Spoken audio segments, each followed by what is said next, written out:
Gusto ko sana ng sinigang na ulam ngayong tanghalian, kaso lang ay isa lang po itong ating gulay, wala tayong radish or yung okra or talong. So gagawin na lang nating adobong sitaw. So lutuin muna natin itong ating pork hanggat sa maging lightly brown. Ayan. Hintayin lang nating lumabas yung kanyang natural oil para hindi na tayo maglagay ng mantika. At pagkatapos ay itatabi muna natin itong ating pork. So magigisa tayo ng bawang. At isunod naman natin itong ating sibuyas. Igisa lang natin hanggat sa lumambot. So paghaluin na natin. Timplahan lang natin ng konting patis ayon sa ating panlasa. Maglagay tayo ng 3/4 cup of water and then soy sauce. Lagyan natin ng paminta.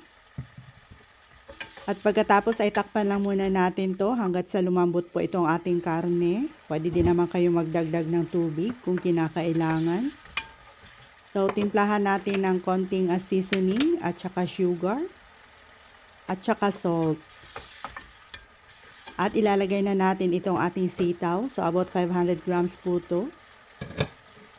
So mamaya na natin paghalo-haluin, takpan muna at lutuin hanggang sa medyo lumambot na po itong ating sitaw. Pero wag naman ma-overcook. Lagyan din natin ng 1 tablespoon of oyster sauce at saka vinegar.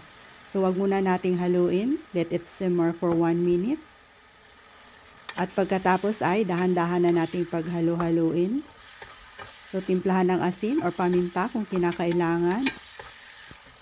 At pag okay na, ay pwede na nating ilipat sa isang serving plate at iserve na natin kaagad. So ihanda na ang ating sinaing dyan at tayo'y kakain na.